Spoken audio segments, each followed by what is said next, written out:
जय हिंद दोस्तों, कैसे हो आप सभी लोग। उम्मीद है मस्त बिंदास होंगे और अपनी पढ़ाई को बहुत अच्छे से कर रहे होंगे। अपना जो ज्योमेट्री का टॉपिक चला है, जो लास्ट का सेशन हुआ था, उसमें मैंने आपको क्या सिखाया था कि किसी इक्विलेटरल ट्रायंगल की अगर आपको रेडियस को फाइंड करना है तो उसका क्या कॉन्सेप्ट है, क्या लॉजिक है, विद प्रूफ के साथ मैंने आपको समझाया था, डायग्राम से भी समझाया था और उस पर बहुत सारे क्वेश्चनों की प्रैक्टिस भी करवाई थी, जिससे आपको एक अनुमान लग सके, एक आपका बे क्लियर हो सके कि एग्जाम में अगर आपसे रेडियस के कॉन्सेप्ट से क्वेश्चन पूछा जाएगा तो वो कैसे पूछा जाएगा, आपको डाटा और लैंग्वेज कैसे समझना है, कैसे आपको कॉन्सेप्ट को ऑब्जर्व करना है। यहां तक अपन कल के सेशन तक कंप्लीट कर चुके थे। अगर कोई नया स्टूडेंट है तो उससे रिक्वेस्ट है कि आप लास्ट के सेशनों को जरूर कंप्लीट कर ले।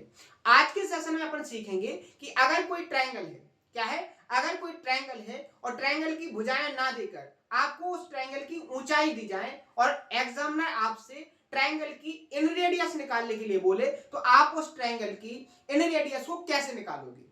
ठीक है, अभी मैंने आपको जो तीन कॉन्सेप्ट बताए हैं ट्रायंगल की इन रेडियस निकालने की। एक तो बेसिक कॉन्सेप्ट जो हर एक ट्रायंगल में लग सकता है कि ट्रायंगल की अगर आपको इन रेडियस निकालना है यानी कि आर की वैल्यू क्या होगी, डेल्टा अपॉन एस।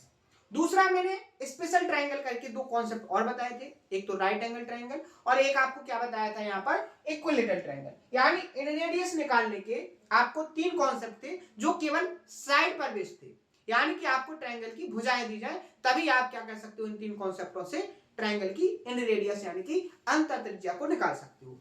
लेकिन अगर एग्जामिनर आपको ट्रायंगल की ऊंचाई दे दे, क्या दे दे, ट्रायंगल की ऊंचाई दे दे, तो इस कंडीशन में आप ट्रायंगल की इन रेडियस को कैसे निकालोगे, इस कॉन्सेप्ट को आज अपन बहुत अच्छे से समझेंगे, बहुत अच्छे से उसको कॉन्सेप्ट पर क्वेश्चनों की प्रैक्टिस करेंगे। तो शानदार तरीके से होगा हर एक कॉन्सेप्ट और अपन बहुत अच्छे से सीखेंगे। लेकिन सबसे पहले मेरा एक रिक्वेस्ट है आप सभी से कि अगर कोई नया स्टूडेंट है जिसने लास्ट के सेशनों को नहीं देखा है, वो लास्ट के सेशनों को जरूर कंप्लीट करे, क्योंकि आपका रिदम अच्छा रहे, आपका बे बहुत शानदार तरीके से कंप्लीट हो, तो उसके लिए आपको हर एक कॉन्सेप्ट, हर एक थ्योरी को बहुत अच्छे से कंप्लीट करना है, उस पर क्वेश्चनों की प्रैक्टिस करना है। यही आपकी स्ट्रेटेजी होनी चाहिए जो आपको सिलेक्शन तक लेके जाएगी, क्योंकि आप इस चैनल पर सिलेक्शन लेने के लिए आए हो, तो सिलेक्शन आपको लेने के लिए हर एक कॉन्सेप्ट, हर एक थ्योरम जो मैंने आपको कंटेंट दिया है वो सफिशिएंट कंटेंट है, लेकिन आपको हर एक कॉन्सेप्ट को बहुत अच्छे से कंप्लीट करना पड़ेगा। ठीक है, तो आइए स्टार्ट करते हैं आज का कॉन्सेप्ट। सबसे पहले मैं आपको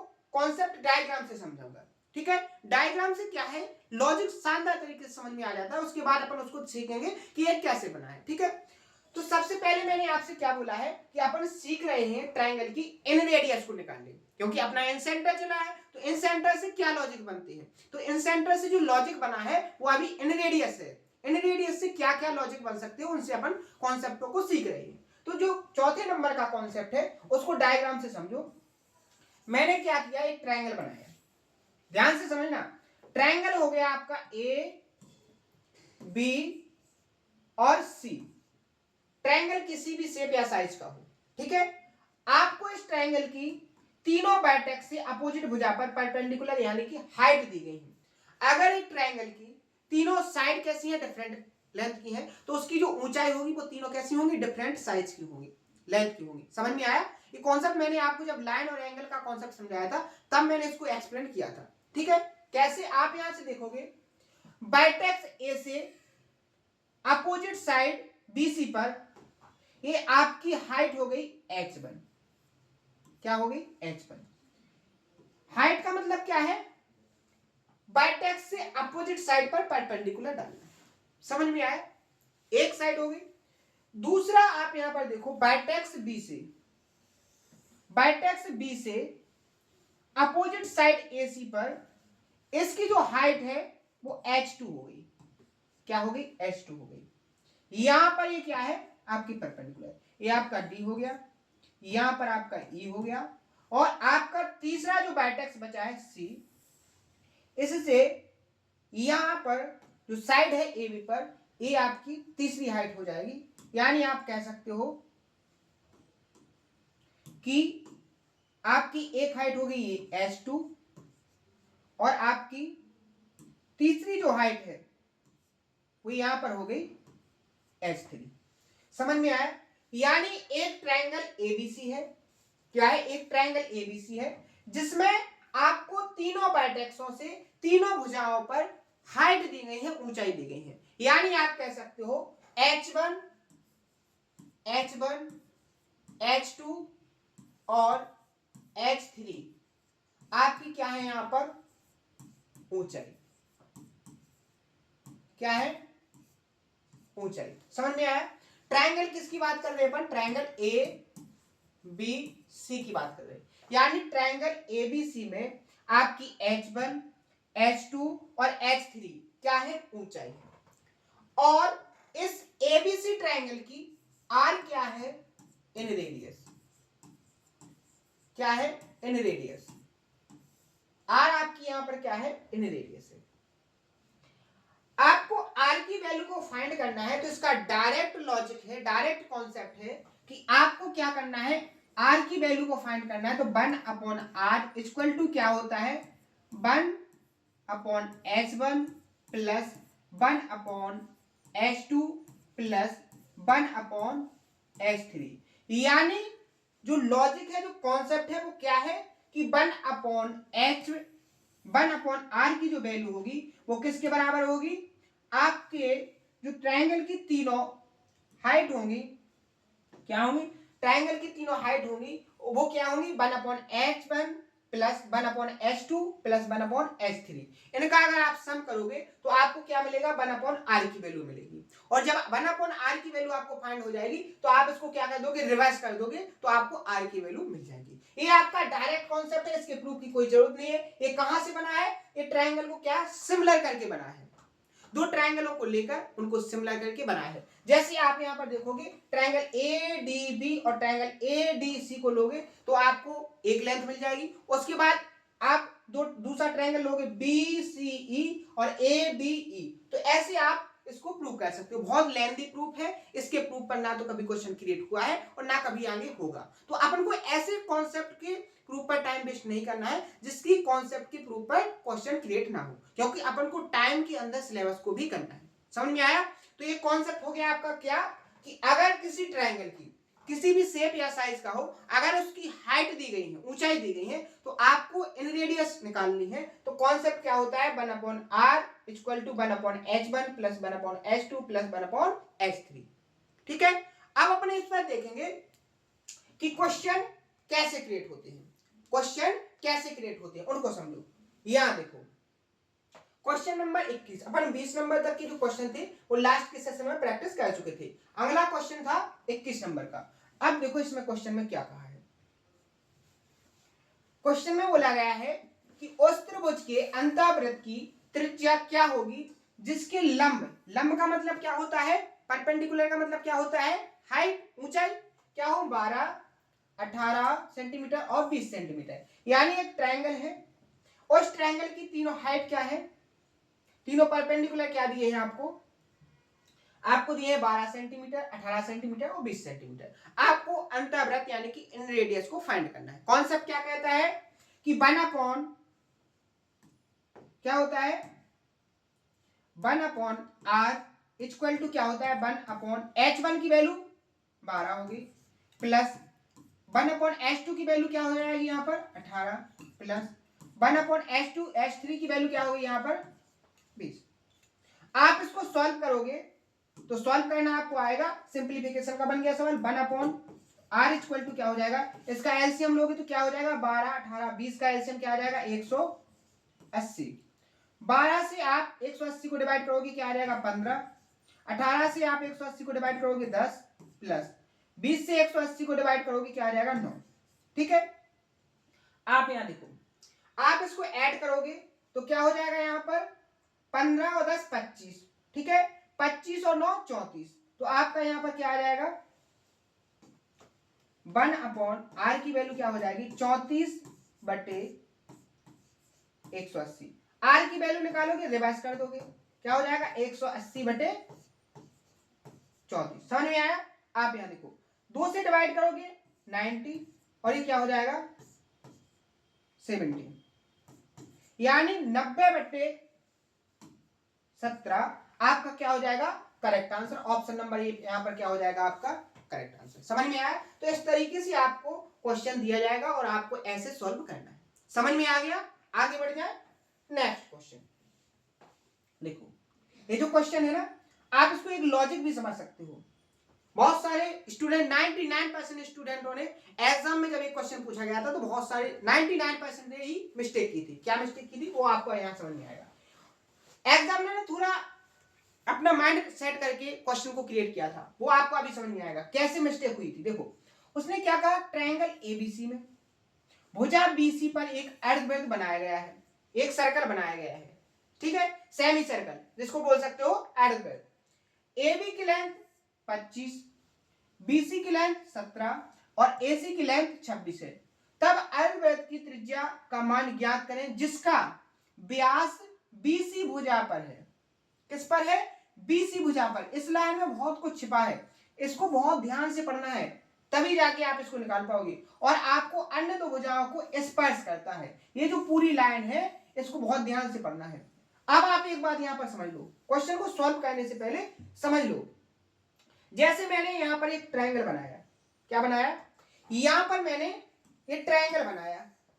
अब जैसे मैंने आपसे बोला कि कोई सर्कल है, अगर सर्कल, जैसे यहां देखो मैंने कहा सर्कल ट्रायंगल की साइड को अंदर से स्पर्श करता है, तो कैसी डायग्राम बनेगा?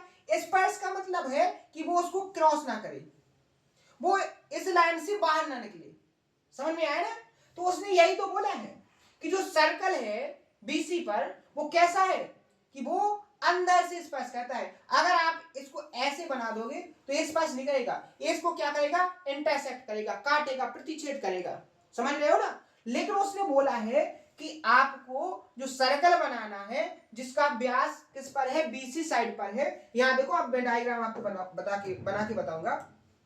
यहां पर जो आपका ट्रायंगल है, यहां देखो, समझना बहुत ध्यान से, क्योंकि क्वेश्चन की लैंग्वेज को समझना सबसे पहले इंपॉर्टेंट होता है। अगर लैंग्वेज समझ में आएगी तभी आपके आंसर बिल्कुल 100% एक्यूरेसी के साथ आएंगे, और अगर आपकी लैंग्वेज समझ में नहीं आई तो आपके सॉल्यूशन करेक्ट नहीं निकलेंगे। यहां देखो, ए बी सी एक ट्रायंगल हो गया जिसकी साइड बीसी पर एक अर्धवृत्त यानी कि सेमी सर्कल बनाया है। वो सेमी सर्कल कैसे है कि ट्रायंगल की दोनों साइड ए बी और ए सी को क्या करता है, अंदर से स्पर्श करता है। तो सर्कल कैसे बनेगा? सर्कल बनेगा आपका इस तरीके से। समझ में आया? सर्कल कैसे बनेगा आपका? इस तरीके से बनेगा, ऐसे बनेगा आपका सर्कल। यानी आपका जो व्यास हो जाएगा इस सर्कल का, सेमी सर्कल का, ये इस सर्कल का क्या हो जाएगा, व्यास हो जाएगा। समझ में आया? डायग्राम समझ में आ गया? अब देखो आगे सॉल्व करेंगे। उसने क्या कहा कि 20 ए बी की लेंथ कितनी है, 25, ए बी ये 25 होगी, बी सी कितनी है, 17, ठीक है, और ए सी आपकी कितनी है, 26, यही साइड है। तो यहां पर सबसे ज्यादा जो मिस्टेक हुई थी वो मिस्टेक क्या थी कि सब लोगों ने सोचा था कि जो व्यास है वो बीसी भुजा पर है, तो उन्होंने इस लाइन पर ज्यादा गौर नहीं किया कि जो ट्रायंगल के अंदर सर्कल बनाया है वो ट्रायंगल की दो साइडों को अंदर से स्पर्श कर रहा है। और इस बात को ना समझ के उन्होंने आंसर क्या कर दिया था, यहां पर ऑप्शन नंबर ए टिक कर दिया था, जो बिल्कुल कैसा है, गलत है। क्योंकि 8.5 कब होता, उसका जो रेडियस कब होती, जब वो सर्कल कैसे बनता, ऐसे बनता, तभी होता ना, तभी आप इसका व्यास का आधा करते तो रेडियस निकलती। लेकिन वो ऐसे नहीं बना है। टोटल बीसी की लेंथ 17 है, तो आप यहां तो कह सकते हो कि 8.5 तो इसका आंसर हो ही नहीं सकता है, ठीक है। अब इसका तरीका क्या है, इसको कैसे निकालोगे आप, उसको ध्यान से देखो। कैसे निकालोगे? आपके माइंड में क्या कोई कॉन्सेप्ट ऑब्जर्व हो रहा है? क्या कोई कॉन्सेप्ट क्लिक किया अभी तक? बिल्कुल क्लिक हुआ होगा। कैसे? आप ट्रायंगल के एरिया को इक्वल करके निकाल सकते हो। मैंने यहां वर्टेक्स ए से क्या खींचा, परपेंडिकुलर डाला। क्या खींचा? परपेंडिकुलर खींचा, ठीक है। परपेंडिकुलर का मतलब क्या होता है? परपेंडिकुलर का मतलब क्या होता है, आपका लंब, ठीक है। या आप कह सकते हो एंगल बाइसेक्टर, इसको एंगल बाइसेक्टर से आसान हो जाएगा। अगर एंगल बाइसेक्टर होगा तो आपको यहां पता होना चाहिए कि यहां से यहां तक की जो लेंथ होगी वो क्या होगी, आर होगी कि नहीं होगी, यहां से यहां तक की ये क्या होगी इन रेडियस, ये भी आपकी आर होगी। ठीक है, होगी कि नहीं होगी, क्योंकि स्पर्श पॉइंट पर सेंट्रल से जो लाइन खींची जाती है वो क्या होती है, परपेंडिकुलर होती है 90 डिग्री। तो आपका मान लो ये आर हो गया, ये भी आर हो गया। अब मैं आपसे पूछूं कि ट्रायंगल एरिया, ट्रायंगल एबीसी, यानी जो एबीसी का एरिया होगा वो किसके बराबर होगा, एरिया ट्रायंगल ए, अगर ये पॉइंट डी है, A D B, A D B plus area triangle A D C, A D C. समझ में आया, यहां तक कोई प्रॉब्लम, आगे देखो, यहां देखो, आप ट्रायंगल एबीसी का एरिया कैसे फाइंड करोगे, आपको इस ट्रायंगल की तीनों साइड दी गई हैं, ए बी, बी सी और ए सी, क्या है 25, 26 और 17। आप हीरोन्स का फॉर्मूला लगा के यहां से एरिया को फाइंड कर सकते हो, कर सकते कि नहीं, एरिया निकालोगे तो क्या होगा, 25 और 26 को जोड़ोगे 51, 51 और 17 आपके क्या हो जाएंगे यहाँ पर 68, 68 एस की वैल्यू निकालोगे तो 68 को क्या करोगे आप आधा, कितना हो जाएगा आपका 34, एस की वैल्यू कितनी हो जाएगी यहाँ पर 34। एरिया निकालोगे तो एरिया क्या होता है एस इंटू एस माइनस ए, 34 से आप 25 को माइनस करोगे क्या बचेगा आपका 9, 34 से आप 26 को माइनस करोगे तो क्या बचेगा यहाँ पर 8, 34 से जब आप 17 को माइनस करोगे तो यहाँ पर क्या बचेगा आपका 17, बचेगा कि नहीं बचेगा। आप यहाँ देखो 34 में 17 और एक 17, तो एक 17 बाहर आ जाएगा, ये बताया ना मैंने तरीका कैसे निकलेगा।